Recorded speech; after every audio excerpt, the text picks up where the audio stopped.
Welcome to the ThunderCast, your martial athletics podcast produced by the fans, for the fans, with your hosts, Russ Livingood and KD Hudnall. We're bringing you the thundering word on the thundering herd each and every week, so keep it right here.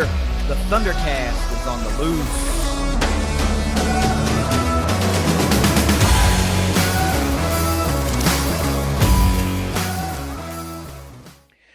Thanks for downloading another episode of the ThunderCast. You can follow us on Twitter at ThunderCast_pod. Links to all of our social media outlets are in the description to all of our episodes, including a link to thundercast.online, where you can find all kinds of cool ThunderCast exclusive content. Lots of news this week from just a week ago, Russ. And another week with information that are having people feel in some type of way. So let's just get into it with a quick word from our sponsors at Leasure Oliver PLLC. If you've been hurt in a wreck, call the law firm of Leasure Oliver PLLC. Find them at 304carwreck.com. I think for the first time ever in this show, Russ sort of begrudgingly, let's lay on me at least 5 things that every herd fan needs to know this week. Well, there's more than 5 things, but we're going to start off, and this is going to be a lot like we did a couple of weeks ago when we started off with a number 1 that got a lot of discussion. But here are 6 things this week every herd fan needs to know this week. As always, brought to you by Ignite Link, the Tri-State's premier IT management team.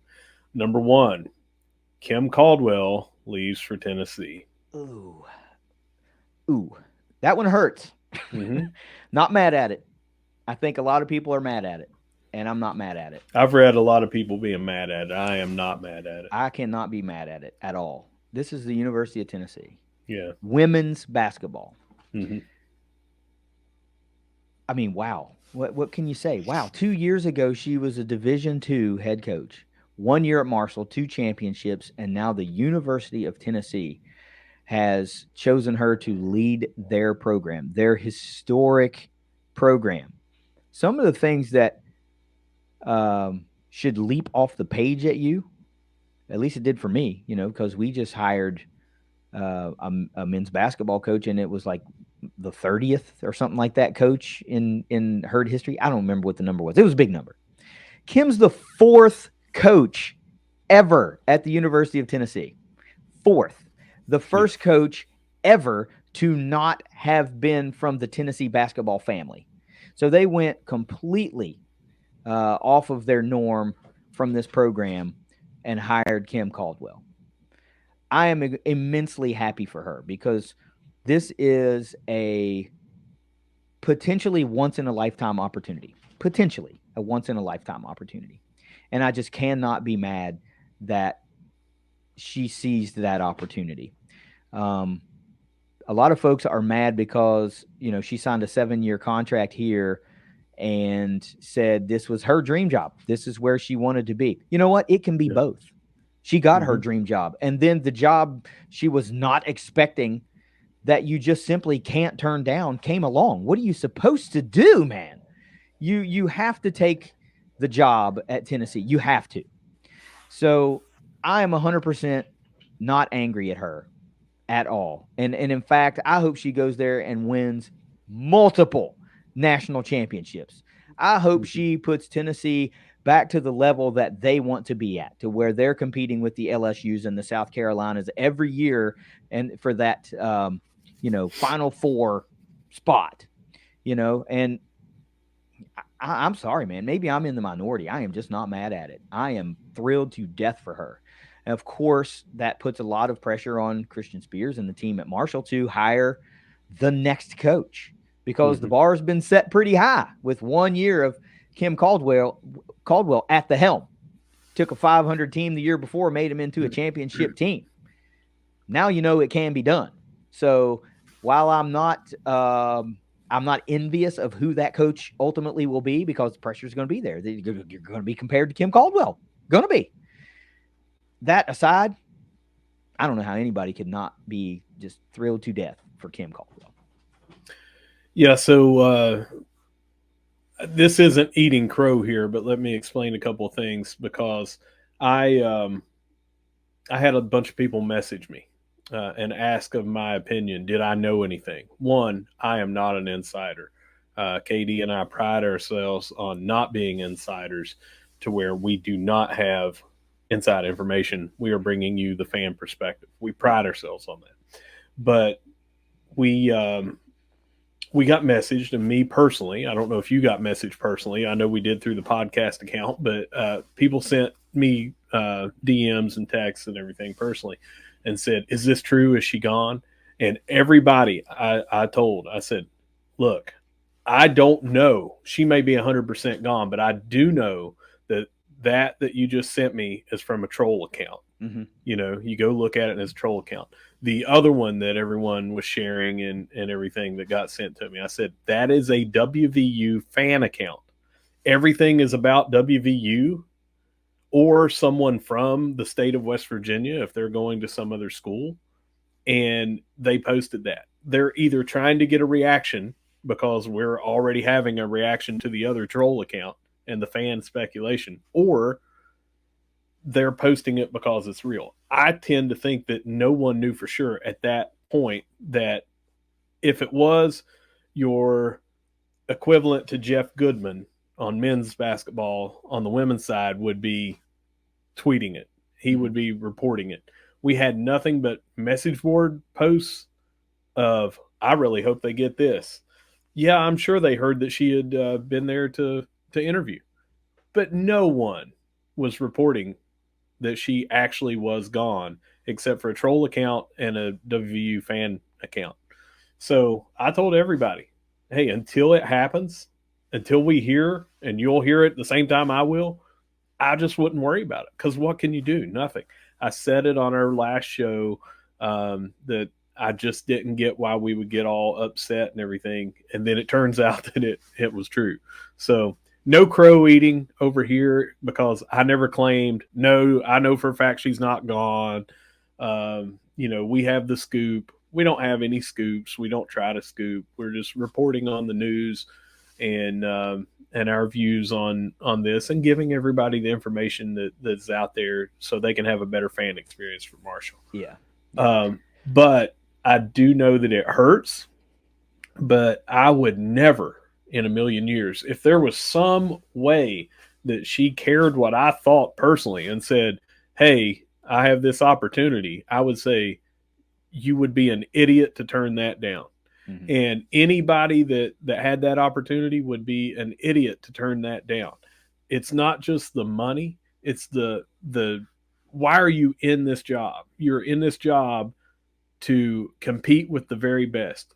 When you're a coach as driven as she is and she plays to win and she's won at every level every year that she's been there, she wants the best competition and she wants to do the best, and now she has that opportunity. Yeah. This is if Ohio State football comes open. This is if Alabama football comes open. This is Duke and Kentucky and North Carolina and Kansas if in basketball for the men's side.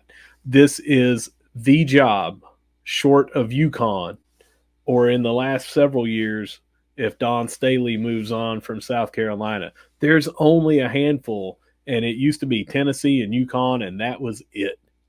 This is also the biggest that women's basketball at the college level has ever been, and it has continued this meteoric trajectory, and she now gets to come in at a national level with her exciting brand of basketball and be on this cusp of the biggest that it's ever been, of just saying, hey, we're going for it. Yeah. I don't get it. I mean, I would, if I had a competitor that does the same job that I do and they came to me, and I know this is not at all about money, but even if it was just about money and they came to me and they said, hey, we'd like to hire you to do what you already do and you're really good at it, and we'd like to pay you 2.5 times what you're doing. Yeah. I'd go in a heartbeat. Mm-hmm. You know, we just feel differently, not me and you, but we as herd fans feel differently because it's a school that we are so passionate about that it's like you take it personally. Yeah. Like, why would you ever leave here? Right. Well, because we've been fans for 25 plus years. Our loyalties run way deeper than someone who is a coach or someone who is a player that's been here for a year or 2 years or three. Even if she grew up a Herd fan, Mm-hmm. still, you Mm-hmm. don't walk away. You just don't go, I'm not interested in Tennessee. Yeah. You Yeah. don't do that. Because here, let's give a hypothetical real quick, and then I'll throw it right back to you. But I want to piggyback on what you said right there. All right, she turns them down. Tennessee turns Tennessee down at this point in time. Like I said, the biggest that women's basketball ever has been. And then, due to some unfortunate injuries or recruiting NIL situation where we miss out on a person or someone leaves to go to a Tennessee or go to a South Carolina or something like that because they want to play at the highest level. And then we have a couple of bad years and her contract doesn't get renewed. And fans are saying, well, she just couldn't capture that magic of that first year. She never gets the shot to go to a Tennessee ever again, especially if you turn them down once. Sure. After year one, you turn them down and then you go back with a worse record in this hypothetical situation. They're going to say, you know what, thanks, but no thanks. We're no longer interested. Yeah. And I imagine that you could have a situation where, yeah, you're going to coach somewhere, but then you can't coach at your dream job. You can never coach at Marshall again. I'm not saying never say never, but it's unlikely, right? So this is her dream job. This was her dream job back then. If anyone predicted back then that, hey, in 1 year, less than 1 year from your press conference, that Tennessee is going to come calling and they're going to back up a truck in terms of her career at that point in time, and they're still in the top 5 teams nationally, would she have said, well, yeah, even if they come, I'm going to say no? No, she wouldn't have said that. No. We can't react just because someone said this is her dream job and then she left. They didn't go to South Alabama or App State or a conference rival. That's right. This wasn't Donnie Jones coming back here and saying, hey, yeah, I'm Herd for life. I'm Herd for life. Oh, but let me go to a conference mate instead to improve my stock just a little bit. Go to a slightly better situation. No, this is, I mean, she played at Glenville State. Do you not think that was her dream job at that point of time in her career? Right. It certainly was. And then she went there and was a huge success.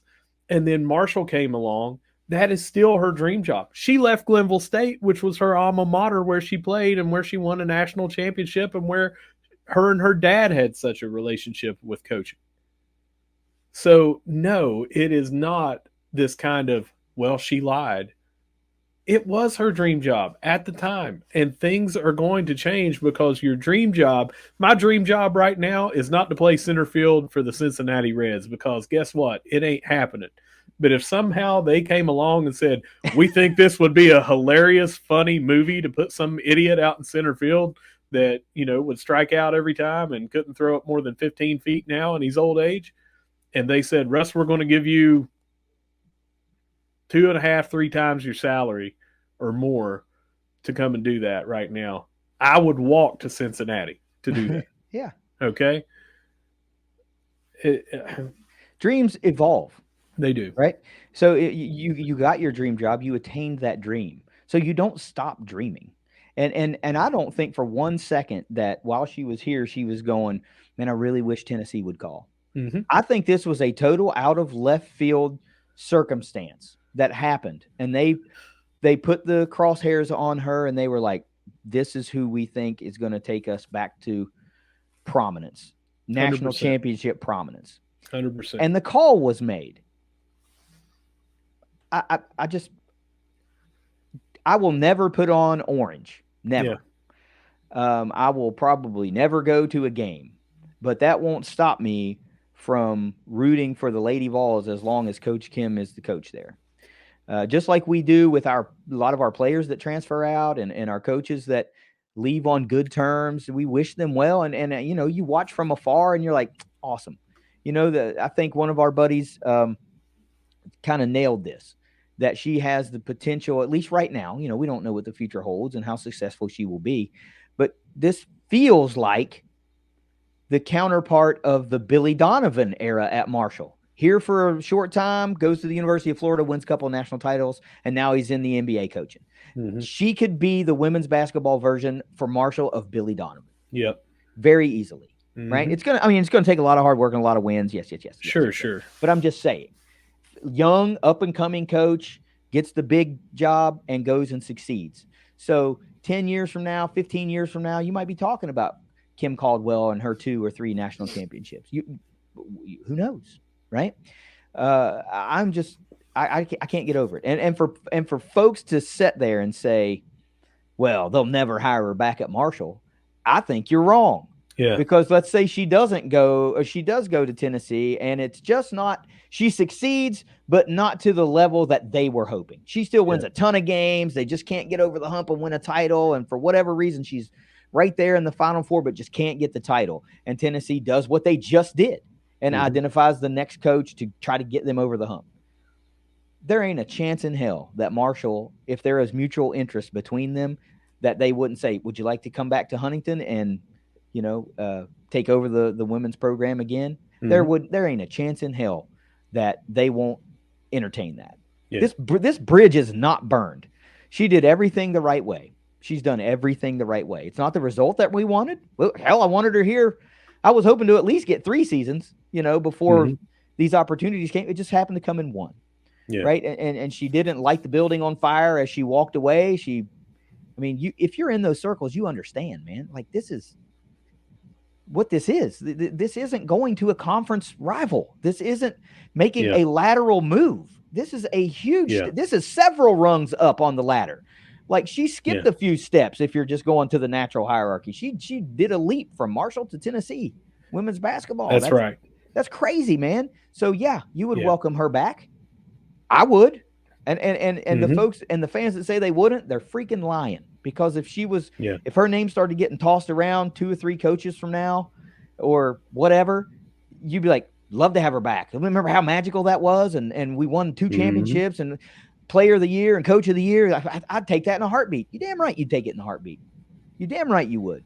Good for Kim Caldwell. Go win a couple of titles. The only thing that I disagree with you there is me in a lot closer situation than you are down in Florida. I may drive down to Knoxville and watch a game. It wouldn't be to miss a women's basketball game at Marshall to go do so.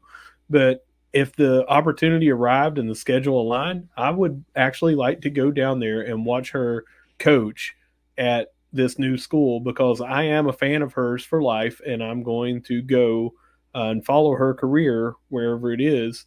But Knoxville's so close, and having family down there right in the area, I think that would be something that I would go do.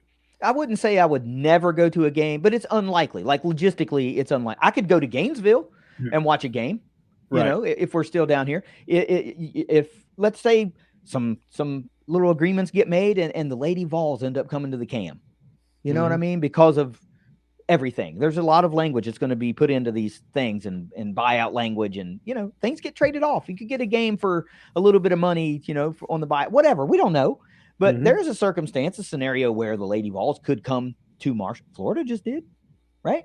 The Lady Vols could. You're right down the road from Lexington. They got to go to Lexington and play, so it makes it easy. So you're telling me a lot of these fans that are angry, if the Lady Vols end up on the schedule coming to Huntington, the arena is going to be empty. That's what you're telling me. You're so mad people won't go. Bullshit. That place will be packed to the gills. Packed to the gills. Well, I think that we have discussed about all that we can to give our opinions on this.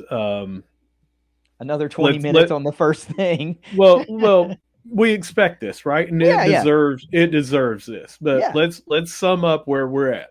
You and I are both on the same page. It hurts. We're happy for her. Yep. It hurts and sucks, but I'm happy. Yep. I also think that what she did here elevated the position. No slight to Tony Kemper, but I think that now Marshall has been elevated to a position now where the next coach coming in, and it could be internally, and we're Could be. going to hopefully talk about that in the next week or so, another show, another time, let it marinate just a little bit, but it could be something where we still have her system in place. Um, but I think that now what she did here in 1 year elevated it to where this is a more attractive position. You know that it can be done from here. Mm-hmm. Recruits know it can be done from here all across the board. So for that, I am eternally thankful for that 1 year that we did have. Yep. Before you move to the second thing, if we don't have more hit on women's basketball in around the herd, if it doesn't happen, what I want to talk about doesn't happen to come up in the five things, just make sure we hit women's basketball and around the herd. But I'll save it. Well, usually Ron Popeil is bringing positive news, but for number two, our but wait, there's more is about women's basketball and it is about transferring. We Mm-hmm. already talked about Tara Harness last time. Four more women's basketball players so far So have far. entered the transfer portal. That's Mahogany Matthews, who had 1 year left, Aislinn Hayes and Alasia Hayes, the twins, and Sydney Scott. Mm-hmm. Yep. Of course, the instantaneous line of thinking is going to be, well, they're all going to Tennessee. Well, you don't know that. You know, this is no slight to those players, but Kim being at Tennessee is going to be attractive to like some of the elite players, right? And Mm-hmm. I'm not saying that those players aren't really good. I'm just Mm-hmm. saying like the whole she's now going to be able to recruit literally nationally, right? Yeah, So that's just not a direct line that you can make. They may all four end up there. I don't know, right. but we anytime there's a coach change, this is going to happen. So Mm-hmm. Rashala Scott went way early, and now it's Mm-hmm. four more, five more, whatever. So you're turning over, getting close to half the roster now, maybe half the roster indeed when you talk about players exhausting their eligibility, because that's Brianna Campbell, that's Abby Beeman. There's two or three of them, maybe four that were exhausting eligibility. Marshall's still going to return some weapons if nobody else hits the portal. I'm hoping that some of those big contributors at least wait and see who we hire. Mm-hmm. You know, and this was to be expected. It just is. It is to be expected. Some of those Mm-hmm. players were here for 1 year. Kim brought them in, and now she's leaving, so they're leaving. It's the way of the world. I don't. I hate it sometimes, but I'm not going to be mad at it. It sucks. It does suck, but to be expected. That's all. That's all I can say about it. Well, those roster spots will open. The coach that we hire, whether internally or an external candidate, will undoubtedly have players whom they have been recruiting already to the herd, or have players that they recruited at their previous stop, which may also, their fans are drawing the straight line going, well, they're all going to Marshall now. So it's always a two-way street with the portal. It's always a two-way street, always. You got to reserve your judgment until the cycle runs its course and you see where you land. But hell, we don't even have a head coach right now. So there's not too much to get up in arms about. Weighing in on these four, and we already weighed in on Tara Harness last week, but Mahogany Matthews was our only big and our true forward. Mm-hmm. And she really, really helped when she came back from her injury and missed 10, 11 games. She really helped down low on defense, even when it was taking her a while to get back into the scoring, being a big cog in the wheel. She helped so much. She grew so much this year over last year, and she was a solid player for us last year. But she grew a lot this year and was improving her game all around, defense on the boards and as an offensive weapon. Aislinn Hayes came in and just had that potential to go off any night. Mm-hmm. She ended up moving into that starting spot after Rashala Scott was off the team. Alasia Hayes was more of a role player coming off the bench, but we were talking, Sean Tuttle and I, at a game. He happened to be sitting a row behind me. For those of you that don't know, Sean is compliance director at Marshall Athletics. And he and I were talking about the timing of her becoming eligible and getting to play. And from that point on, uh, we went on this huge run. So just having her on in that role playing role off the bench, that bench role, she drastically improved us having that other player that was ineligible. We couldn't put her in. It just gave us one more piece of that puzzle. And then Sydney Scott, man, she at points just took over games. She always had that energy. She seemed to lead the team in getting jump balls, tie ups, and timely threes, defense, hustle. All four of these players just meant a lot to us. So it's going to be a lot to replace. But what do you always say, and what do I always say? This is an opportunity to get better. Now it's going to be hard to get better than these four.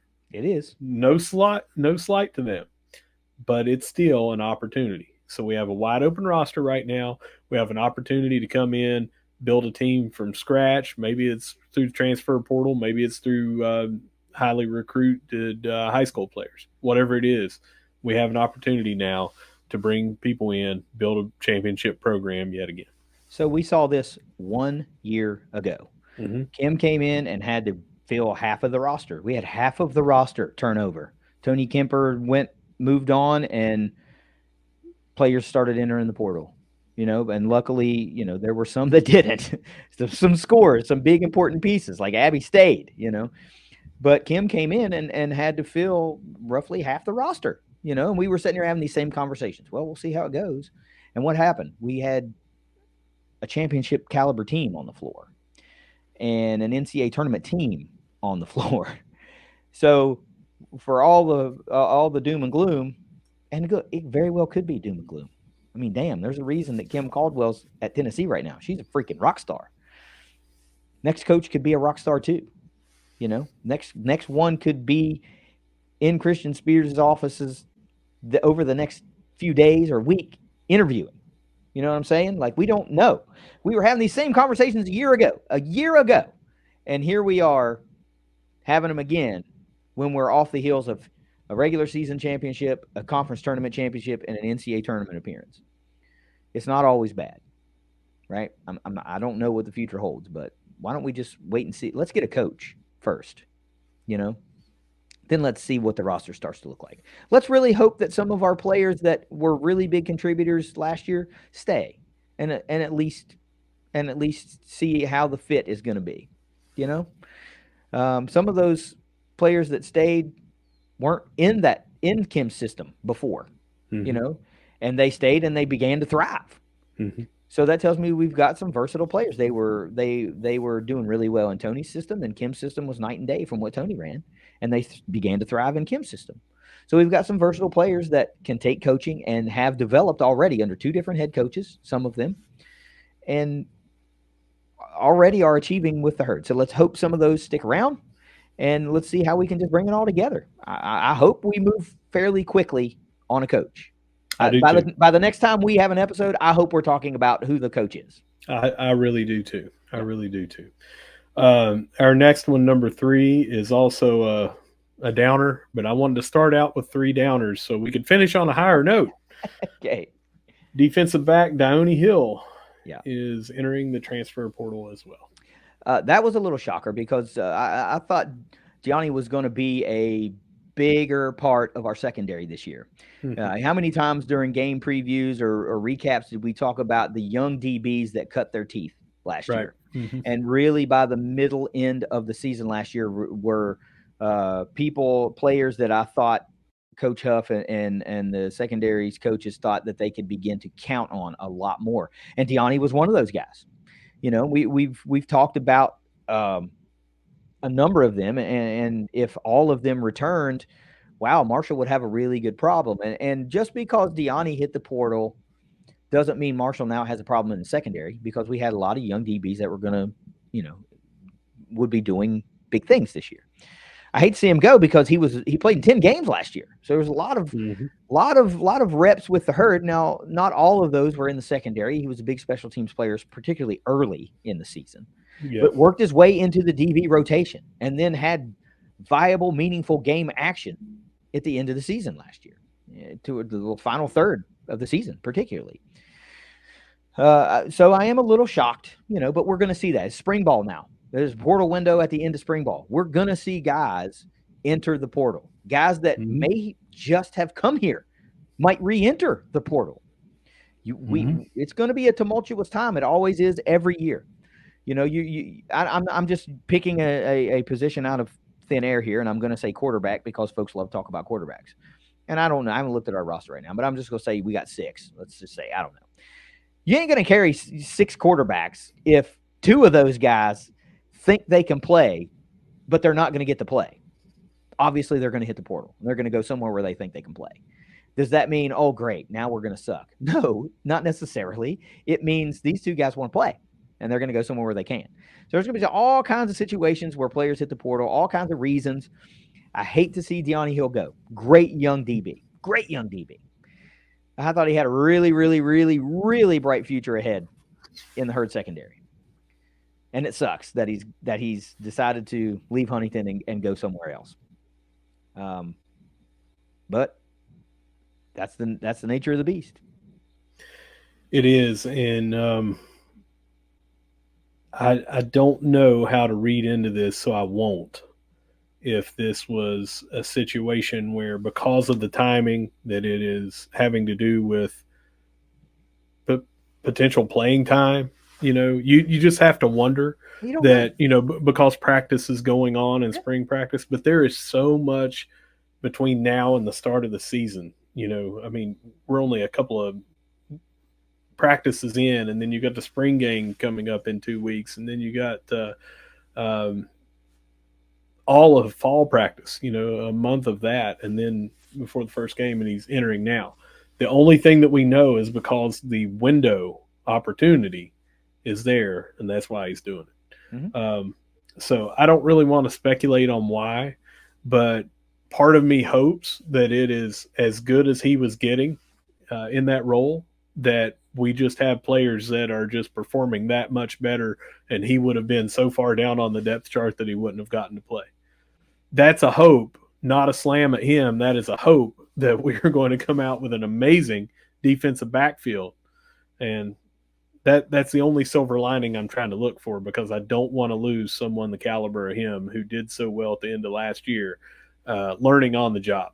Yeah. Kind of forced into the role. Yeah, I know. Most fans are going to go with playing time, or he doesn't want to be here, whatever, all the cliche things. Oh, yeah. For all we know, he wants to be somewhere closer to home. For all we know, it could be any number of things. We don't know. And you know what? I'm not going to pry and find out, because it's not important. It's not important. Let a guy do what he needs to do. We're going to bring in somebody else. It might not be a DB, but it's a scholarship that's now available for a roster spot to get better at a position. Maybe we're really good at in the secondary. Like you're saying, we don't need another corner. Maybe what we need is another insert position here. So you use that scholarship to improve this position. Let's let the dust settle. Let the dust freaking settle, and then we'll figure it out. Are you ready for some good news? Yeah, lay it on me. Gee, man. Let's start discussing some things that are actually positive, and we'll go with number 4 here. Bryce Blevins is the Sun Belt Conference Baseball Pitcher of the Week for the 3rd time. That's right. Thoughts? Awesome. First player to ever do it. It doesn't get no better than that. And last time it was the first player since Aaron Blair to get 2 in the same season. Now it's the only player, the only baseball player to ever get 3 in the same season. And I tweeted that it's the rarest of rarefied air, because now you are a 1 of 1 until it happens again. This kid, I mean, damn, he has just been locked in. And this time it was a complete game shutout. The last time it was the second one, like when he had to come in like in relief in the first inning, or no, was that the was first one? Okay, so the second one was a Southern Miss. Yeah, like look at those efforts, man. So you've got a complete game shutout. You've got a relief effort that you come in and pitch a gem, and then you pitch a absolute gem at Southern Miss. Well, their pitcher pitched also a gem. So you had this legitimate pitcher's duel, and we all know how that one ended. We don't need to revisit that. But Bryce Blevins has been on a freaking tear like no other that we have seen on the mound for Herd Baseball in a ridiculously long time. Wow is really all you can say. I really don't know how to wrap my head around it because coming into the season, right? Like the narrative really wasn't like, man, our pitching is going to be so dominant and so strong. And I think that's what's like got me at sort of a loss is because we weren't expecting, Bryce Blevins to be this good. And he's been that good. So daggone. I'm here for it, dude. Let's talk about how good. 9 appearances, 5 starts, and we know famously that opening weekend he came in out of relief and nearly, it was 1 out in the second inning, or maybe not even an out in the second inning when he came in. Pitched pretty much the rest of the game. 48.1 innings pitched in those 9 games. Has a WHIP, walks and hits per innings pitched of 1.12. That is very good. 1.68 ERA on the year. He's 2-0, still not been defeated.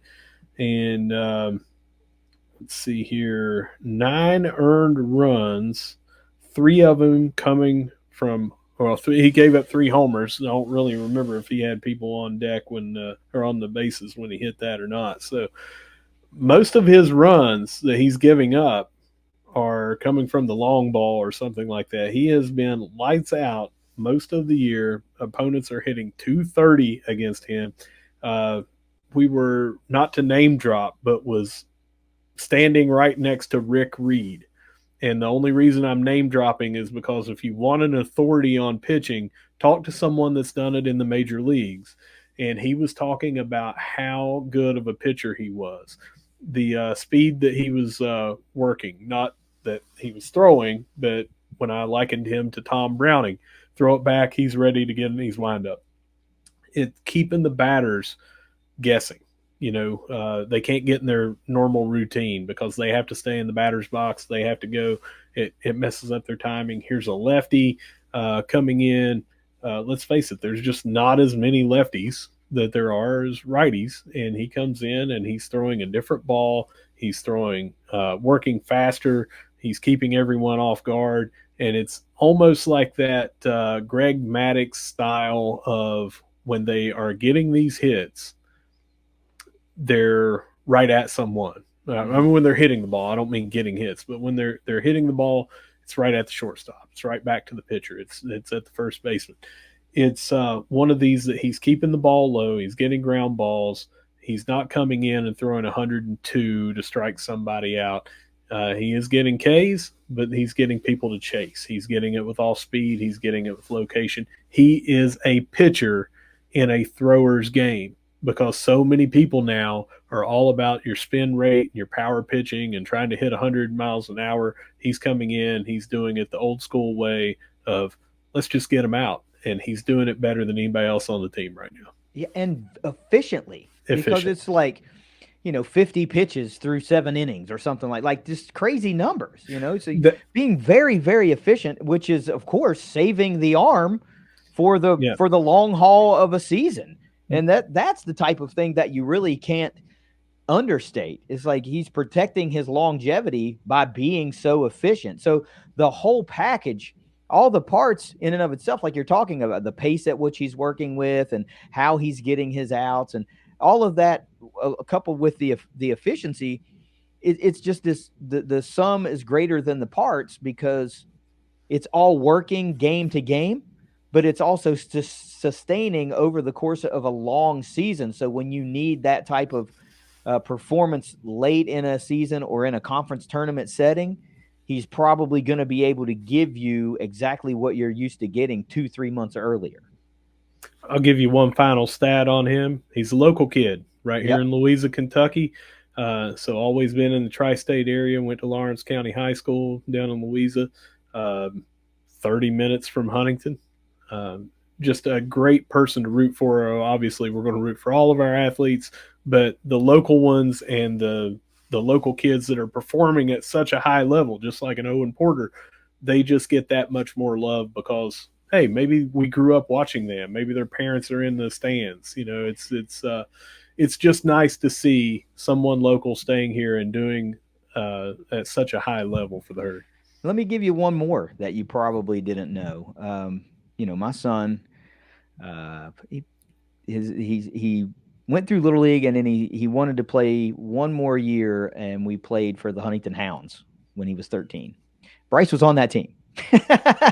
So I was watching him when he was 13, and that was, I didn't realize that until he was being recruited, and I saw, oh, Bryce Blevins, I remember him. So that's just a little cool little personal connection. We played that one season when they were kids, and now he's you know pitching for the herd, and I get to root for him in a different capacity. So that's pretty cool, man. Yeah, you're right. It's a local flavored kid that's just really, really easy to root for. All right, we're going to keep it in that same vein. It's with the Diamond Sports and another Player of the Week. This time, Bella Gerlach is the Sun Belt Conference Softball Player of the Week. Home run queen for the herd, man. Absolutely smoking the softball, and she's been doing it all season long.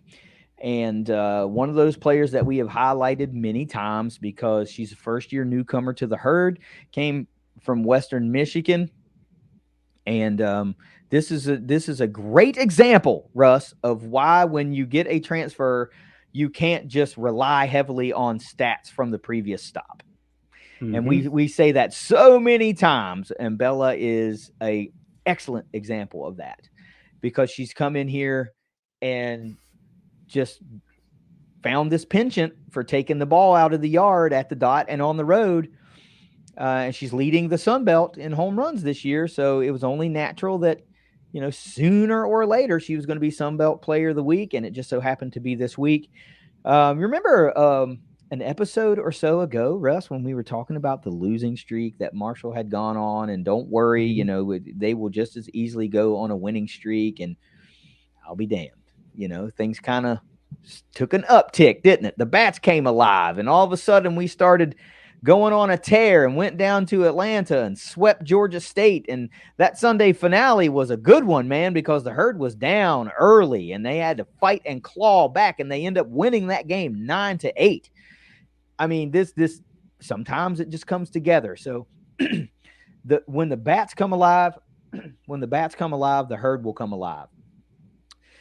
We have struggled to score runs at times throughout the season, and this tells you that this team is not out of a game, right? They were down big early in Atlanta to Georgia State, and they fought and clawed, and the pitching and the defense just stayed strong, and they were able to overcome that early flurry, and they just never quit, and they started chipping away at the lead, chipping away. Next thing you know, they're within a run or two, and then the next thing you know, it's 9-8, and the herd escapes Atlanta with a sweep of Georgia State. Stay behind this team. Bella Gerlach is front and center of what's going on with the herd offensively. Brooklyn Ulrich has also just caught fire over the last month. We talked about her a couple of episodes ago. Riley Lucas has continued to stay on fire. Like, the herd bats are popping, and we're also doing the things, running the bases and manufacturing the runs when we have to. But when the long ball returns, the herd is pretty damn hard to beat. And Bella Gerlach, like I said, is just front and center with the herd long ball. Let's go over where she ranks on the team as we go over her stats. Obviously, she's number one in the Sun Belt with 13 homers. She leads the herd in that. She's got 95 total bases, 742 slugging to lead. Let's see. Leads in hits with 48. She's got a 375 average. That's good for third on the team, 8 points behind Brooklyn Ulrich and 7 behind Sid Bickle. Her OPS is 1.160. She is getting more than a base every time she comes up to bat, and 1,000 would be getting one base. She's doing over well, 11, She's halfway 11.6%. to second. Yeah. She's not halfway. I'll teach you how math works later, but 11.6% of the way to second base. Just take the joke, man. Take the damn joke. I can get you the feet and centimeters here in a minute, but she is killing it. She is. You mentioned Brooklyn. She is also killing it right now. Her stats have leaped up to the top. Her slugging is up, her homers are up, her RBIs are up, her batting average is up. Mhm. But Sid Bickle's also doing it. Riley Lucas is doing it even while battling a year-long injury that she is. Bub Faringa helping herself. We talk about how well she has done on the mound. Well, I keep saying on the mound, in the circle. Mhm. She's hitting 357 with a 949 OPS. How about helping yourself while you're pitching? She's doing it. So we got a lot through these 38 games, we got a lot to be happy with. We knew coming in it was going to be more of a struggle because we were going to have a hell of a schedule compared to last year. We knew that pitching, like we talked about on the last couple of shows, pitching was going to be more of a question mark. Not that it was going to be bad. It just, we were going to be missing that quote unquote ace. That's someone that's going to be out there throwing the majority of the innings and, having that low ERA. And when they're on there, you say, if you can get 3 runs, you've got a really good chance of winning this game. So we are building toward what is shaping up to be, in my opinion, what could be a good run in the Sun Belt Conference tournament. Yeah. I mean, if we're catching fire now, that's better than catching fire at the beginning of the season. It's just no different than a basketball team. It's no different than a basketball team finding their groove right before the tournament run. It's no different than our track and field athletes breaking those personal records and setting school time records right before the tournament championships. Is the same thing. And so it's taken a little bit longer maybe for this team's bats to come alive fully and for them to figure out exactly who they are a little bit better. So what? They figured it out. They figured out more pieces of the puzzle. And that's really all that you can ask for. This is going to be an evolution. It's always going to be an ever evolving process. And ultimately, wherever we end up in conference standings, or if they make a deep run in the tournament or whatever, I think we'll all be like, it's probably better than we thought was going to happen with the massive amount of turnover that we had to deal with. Yep. So stick with them. I mean, now, hell, they're winning. I told you they would start winning. Now they are. Yeah. And we get to look forward to a home series coming up real soon. That's going to be really, really fun, by the way.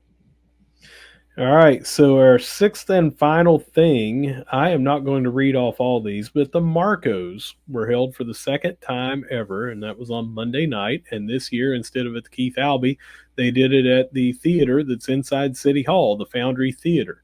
I was unable to go. There wasn't a lot of press about this beforehand to let you know when it was. I don't know that it was open to the public to go. All I do know is this is an amazing event. I think that it has so much potential to grow into even bigger than what it is. And thirdly, this is the second year in a row they missed out on me being the MC. I'm just saying, I'm here when available. You know my number. Give me a call. I'm willing to bet that our good friend Matt James probably has a Kelly Green suit that you could rock.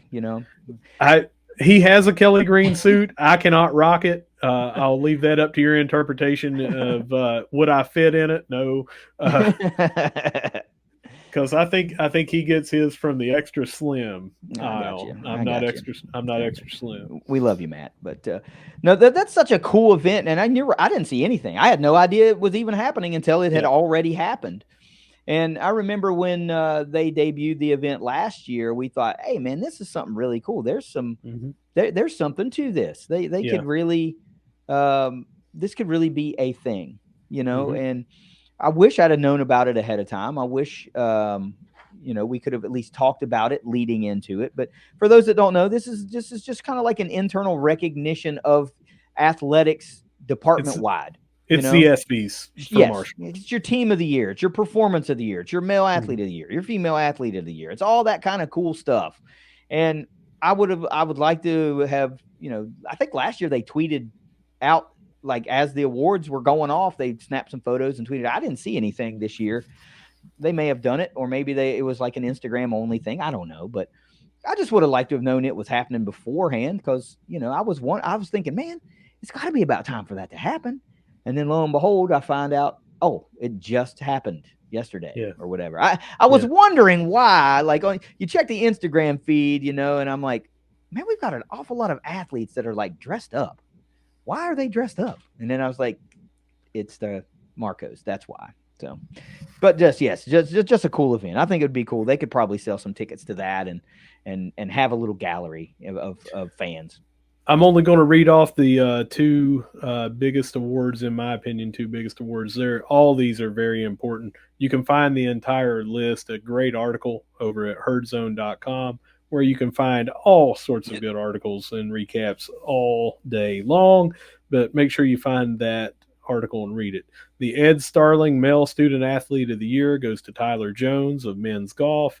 And the Dr. Dorothy Hicks Female Student Athlete of the Year goes to Abby Herring, women's cross country.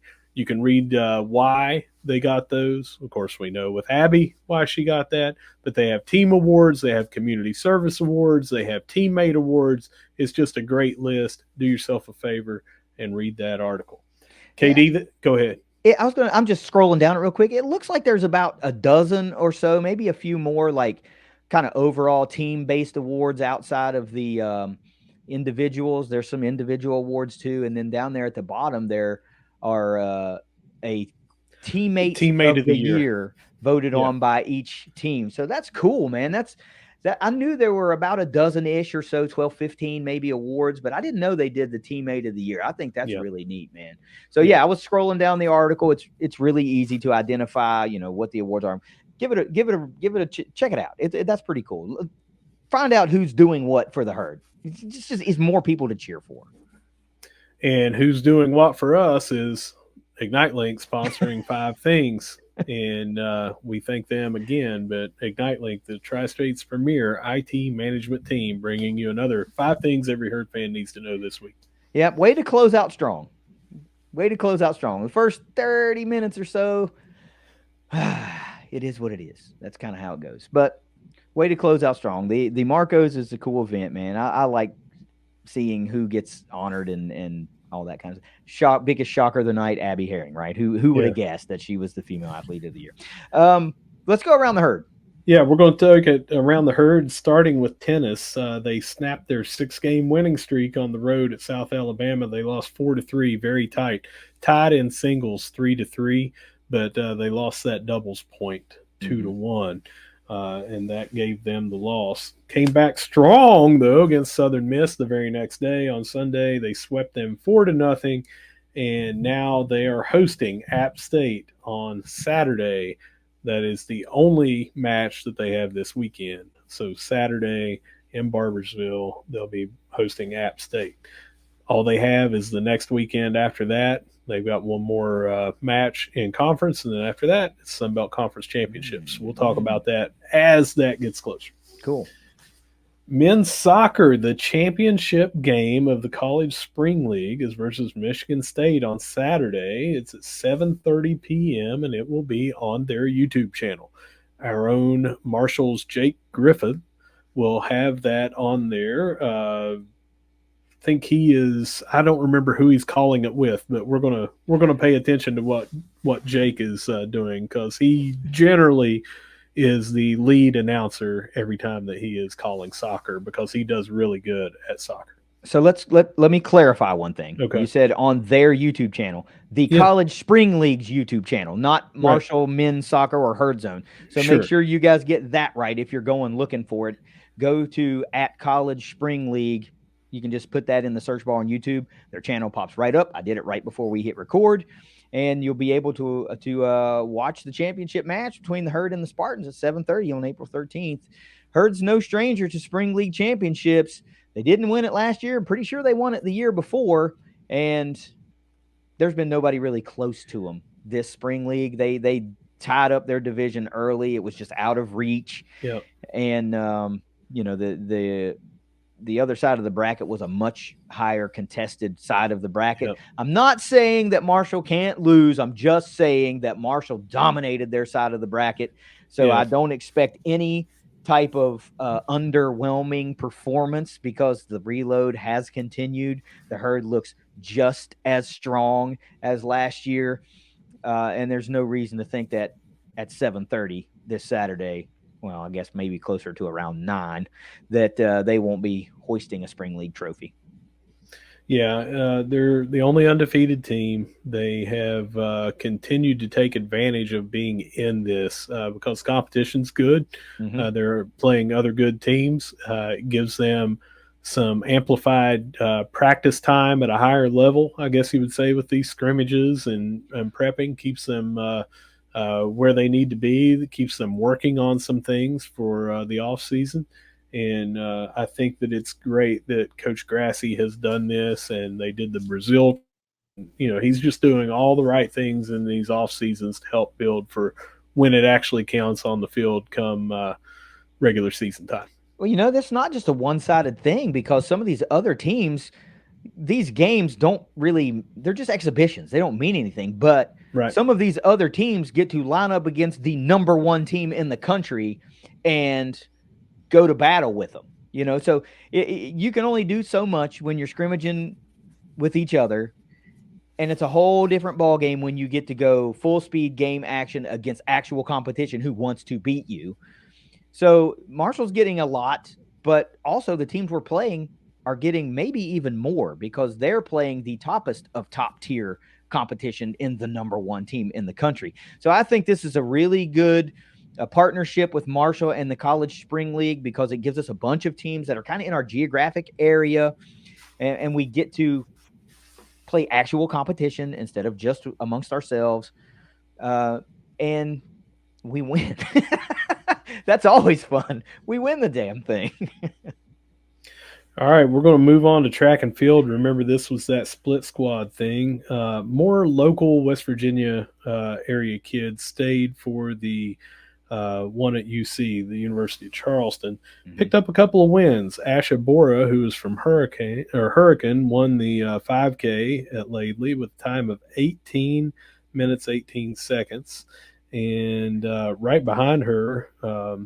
Hannah Toth finished second at 18 minutes 27 seconds. And then Point Pleasant sophomore Alicia Wood won the high jump with a 1.60 meter jump. 11 of our herd athletes scored there in Charleston. Down in South Florida, where it was a whole lot warmer, it was brutal cold up here. Just the men were there in the USF Bulls Invitational. Kazuma Bowring's fourth place finish in the 800 was the highest finish for the herd on Friday. Moving over to Saturday, we had some season bests. Pair of runners, we talk about them all the time. Micah Elaine and Tyra Thomas both scored while picking up their season bests. And when you're talking about those two hitting their season bests, you know that that's pretty good because they hold some school records or are right on the door of these school records. And also, if you remember earlier, Tyra Thomas on the indoor for the longest time was undefeated. Mm-hmm. I think 6 different meets in a row that she was in the 60-meter hurdles and was undefeated in that. Elaine's time of 1 minute and 0.46 seconds scored fourth with a time that ranks third in the Sun Belt Conference so far. And Thomas's 13.75 seconds in the 100-meter hurdles ranks sixth in the Sun Belt Conference. Mm-hmm. You can get all the other scoring results there on Herd Zone if you're interested, but always good to see third in the conference, sixth in the conference, that sort of thing. And this close to the Sun Belt Conference Championships, it's the right time to be hitting those marks. Sure is. We talk about that a lot. And I think based on what we saw, the finishes in conference championships, remember from the fall season, I'm expecting nothing short of an improvement for the spring because we've just been trending that way. It's just been that's what's happened. We've just been trending that way. So it was a really good week of split squad action. Um, the recruiting momentum continued. I don't know if you have a note there, but we did pick up yet another commitment for Herd Track and Field. If you don't have it, I have it. Um, Addison Painter from Vermilion, Ohio, committed to the Herd this week. So that, again, the hot streak on recruiting for Herd Track and Field has continued. I'm telling you, man, this is just a really, really fun program. The momentum is just ever present. Really, since they brought the men's program back, that momentum just hasn't really stopped. It's just been steadily building. Now, the women's momentum is more of an upward, like, faster. The trajectory is far more steep, but the whole program has just not slowed down, really. It's been a constant rise and in recruiting and results. I mean, it's awesome. I think the question that remains is how many Sunbelt champions will we see in the spring? We also have some recruiting news. I do not have those down here, but we picked up 2 commitments. If you have those, I'll hear them. If not, I'll try to grab those before the end of the show and double back to those. Also, you had mentioned if we didn't cover it in the 5 things, if you had something from women's basketball. So if you want to go ahead and give me that, Yeah. I'll get those commits. Yeah, so it's more about the coaching search, right? Because Mm-hmm. a lot of folks were like, hey, we should give associate head coach Jenna Burdett the job. That's who should get it, right? And again, that's just fans talking. It did come out that currently Jenna Burdett is going to be joining the staff at Tennessee. So I wanted to. We do know that. We don't know that takes her off the table to be the Herd head coach, but we do know that it is being reported that she will join Kim Caldwell's staff at Tennessee. So that's why this is kind of more of a process. There are names that are out there. There's been 3, 4, 5 names tossed around that are people of intrigue and interest, that have piqued some fan interest, some media member interest. I don't think there's any insider knowledge being floated around right now. I think this is just kind of a wish list, so to speak. But there are about 5 names that I've seen consistently tossed around by fans. And of course, Jenna is one of those. So I did want to say that we do know that she's going to be joining the staff at Tennessee. Now, if she interviews and is interested in the job and ultimately accepts the job, well, then obviously she will be the head coach at Marshall, but that's not what it is right now. That's why this is a process. I do expect the process to go rather quickly, but we don't know which direction it's going. We don't know who's coming to town for interviews. There's just none of that stuff out there. We don't know who's even interested in the job. But I will tell you this, Christian Spears has done a great job hiring coaches lately.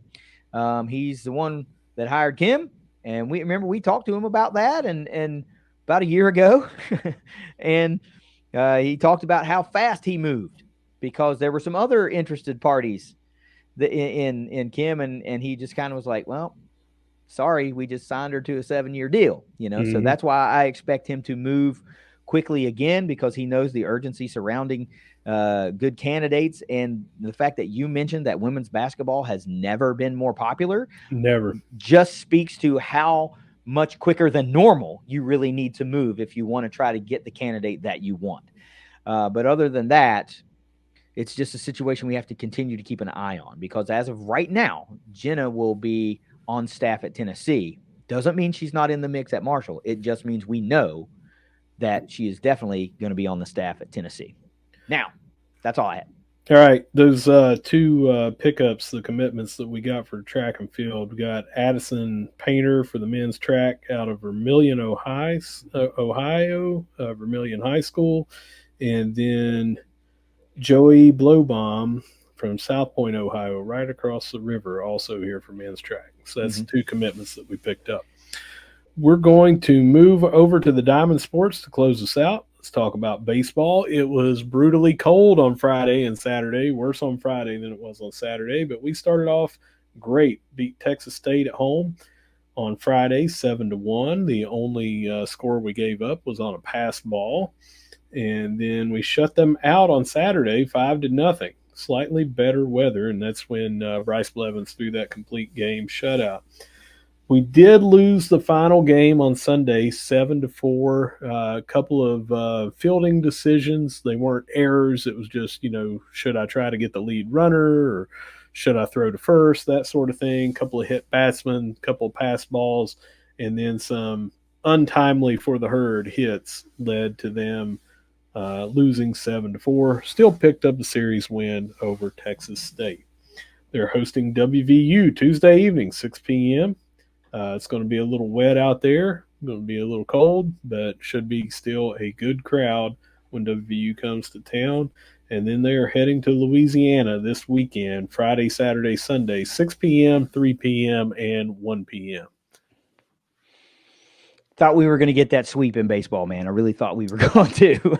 we were close because we were up pretty good. I know it's 3-1 at one point. We tied it back up, and this just we were up 3-1, and then they got up, I think 4-3, and then we tied it up 4-4, or whatever it was. We were tied, and then we just 8th inning, 9th inning, we just could not get the runs across that we needed.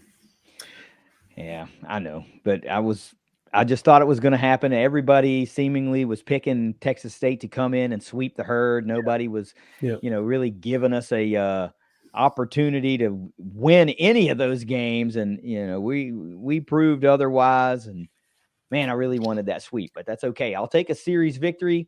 I gotta mention that we had some way out of town fans come in for that one. Yeah. The Murdochs came in and checked out Huntington and went to the Jack for the series, and just wanted to give them a special shout out for making the long trip to a city that we hold very near and dear. And it was great. Some of the photos that they posted of the younger Murdochs playing catch. That's what it's all about, man. It's herd family, and that's just really, really freaking cool. So I'm glad the herd was able to get that series win. Would have been great if they could have gotten the sweep, but I think that was good enough. I think a lot of conference folks around the Sunbelt folks around the conference kind of perked up and went, oh, wow, okay, the herd got 2 or 3 from Texas State. Whoa. Yeah. And you mentioned that long trip. Just for those of you who haven't been following along, the Murdochs came from Swift Current, Saskatchewan. They had a couple of long flights and then a long drive in a rental car, and stayed all week. Missed that Tuesday Virginia Tech game because of that tornado, pesky little tornado that came through and made it to where we couldn't have that game. But I got to talk to them a lot that week, and it was just special for them to get to come down and see Ethan, who is an outfielder on the team, and get to spend some quality time with him because they're so far away. Yeah. Love seeing herd parents get to come in and spend time with their kids. It's great. Yeah, it was super cool. Softball to finish us up. They had a huge sweep at Georgia State where the herd wins 15-0 on Friday, 11-0 on Saturday. Then they got down, as you mentioned, they gave up 7 runs in the second inning, be down 7-0, and they were down 8-3 at one point, came back to win 9-8. Couple of really big home runs, couple of timely doubles, steal of home. We had just about everything in there to get us back up to 9-8 for the sweep against Georgia State. They travel to James Madison this weekend, Friday, Saturday, Sunday, 4 p.m., 1 p.m., and then noon. They owe our fans a tailgate. They better pay off that one, man. We hooked them up last year, and I hope they return the favor. No, it's really great to see the herd go down and get that sweep at Georgia State. It's just what the doctor ordered. Mm-hmm. Really did. Really big series coming up against James Madison. Like to see more of the same, obviously, and then we'll turn our attention to coming back home for spring game weekend. And we've talked about that a lot, and of course, we're going to talk about it even more. It's just something I'm telling you. You have been given so much notice that that weekend that should be what you do. I mean, you're going to miss a lot of good food. You're going to miss a great time seeing who you may see, because we don't even know who all is going to be there. It's going to be a great weekend. Spring football game weekend is turning into a do not miss event. And we are just so happy that we are playing a big part of the fan experience for that weekend. We're making the Saturday tailgate great. We're going to make the Sunday tailgates great for baseball and softball. Don't miss it, man. Don't miss it. How can you beat free? I mean, you really can't. You got to buy your ticket and your tailgate spot, but it's free for our purposes. Whatever we're doing for you is going to be free. So you've been told, there's no excuse not to be there. If you have the day free, if you have the weekend free, that's what you should be doing. Softball's made the turn, man. I love it. Yeah, my closing thoughts is about that weekend, and just want to remind everyone, KD, you said it several times there that it's free. We've got 2 smokers coming in, going to be even more epic than what we did last year. We'll have whole chickens, we'll have some wings, we'll have a lot of pork butts, we'll have all the sides and trimmings, and we're going to be doing that Friday in the Joan parking lot and the West lot, and then we're going to be over at the Dot in the grassy area beyond center field for softball, and then the people that are on their way to baseball, we figure they're going to be stopping in as well, watch a little bit of softball action, and then head on over to the Jack. Yeah. So epic weekend, and it is all free, and that is thanks to our friends at Landscaping by Hillcrest. Find them on Facebook. Go to their website, landscapingbyhillcrest.com. Just look at everything that they have available. They do not come just to mow your grass. This is not a high school kid that's coming by to do that type of landscaping. This is a total transformation of your outdoor area with hardscapes, water features, outdoor kitchens. Check into their rubber stone line, their entire line. They are the biggest and best in the business in the tri-state, and they're not just here. They go to Virginia, they go to Kentucky, they go to Ohio, they go just about everywhere. Find out where you want them to go, then see if they go there, because you might be surprised. Mm-hmm. Well, I've got a couple of notes that slid through that we have to talk about. Football picked up a commitment this week from Lane Martinez Beasley, inside linebacker / outside linebacker, transferring in from, it says Notre Dame, but not that Notre Dame. It's Notre Dame College that is now defunct. Yeah. So picked up a commitment this week, and I've seen some other the offers are starting to go out. I'm starting to see that across our timeline. So there's going to be football recruiting news coming up in the days and weeks ahead. Which, if the portal's popping now, you should know that. So be on the lookout. We'll try to stay on top of all of the Herd football recruiting coverage for you. Last thing, Russ, we've been talking about it for months, and it finally launched. The ThunderCast is your Marshall representative for the College Huddle. And the website, thecollegehuddle.com, launched yesterday as we record today on the evening of the 10th. So head over to thecollegehuddle.com. This is the largest fan-led college sports podcast community out there, and we are blessed to be the Marshall representatives. So what does this mean for you guys, the listener? Well, it means that there's going to be a hell of a lot more in-depth content for you to consume. It's going to be easier for you to get those game previews, those recaps, learn about who we're playing directly from the mouths of those who cover those teams.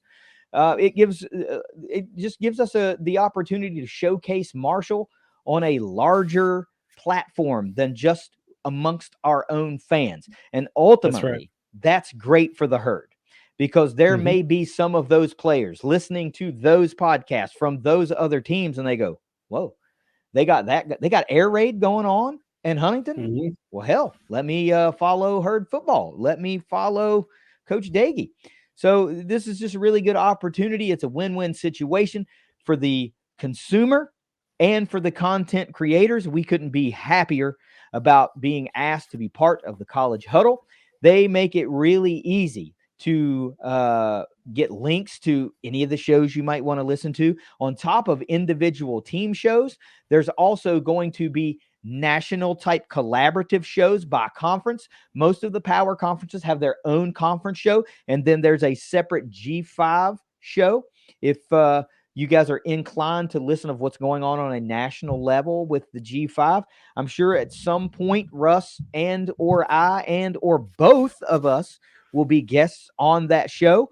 But there's just a whole new way to consume college athletics at one centralized hub, and it's at thecollegehuddle.com. Big thanks to all those guys that put in a ton of work behind the scenes to make this happen, because I think it's going to be really cool. And I'm really happy that we were the ones that were asked to represent the herd. That means a lot to me personally. I know it means a lot to you, because it says we're doing things the right way. People like the content that we're putting out, and they really think that we have something to offer. Once again, thecollegehuddle.com. Go check out the website. You'll see how easy it is to navigate and find any of the fan-driven podcasts that you want to listen to. Russ, that's all I got this week. Yeah, to piggyback off that, I think that we are also trying to see if we can do a Sunbelt if conference. There's enough interest, I think there will be. Yeah, we've got enough representatives right now. It's something that's been kicked around. It's just not official right now, but when it is, we'll let you know. But that will probably be something before this fall that comes out. Also, some of the articles that are written by myself and other writers that we have on ThunderCast.online will also be writing articles. Some of those will just be duplicates over there, but we will also be writing articles for thecollegehuddle.com. So it's just another place to get your football fix nationally, regionally, conference specific, and then, of course, Marshall University for all your herd stuff. I said I was done. Maybe I'm not done. I think this is a good opportunity to say, hey, if you would like to write articles for ThunderCast.online, if you'd like to dabble in that arena, well, we'd like to talk to you about it, because I know I like to be creative, and this is my creative outlet with the podcast. And if your creative outlet is writing, or you really like the baseball team, you want to write about baseball, let's talk about that. If you really like the soccer team, you want to write about soccer, let's talk about that. So this will give you an opportunity to not only have your work showcased on ThunderCast.online, but potentially on a national scale through thecollegehuddle.com. So if that sounds like something that you would want to do, hit us up. We'd love to talk to you about it. Russ, if you've got nothing else, take us out of here. Whether you see us at the Dot, whether you see us at the Cam, whether you see us at the Joan, whether you see us at the Jack, or whether you see us over on thecollegehuddle.com, no matter where you see us, we're going to be saying, go herd. Go herd. It's the ThunderCast. We will see you next week. Later.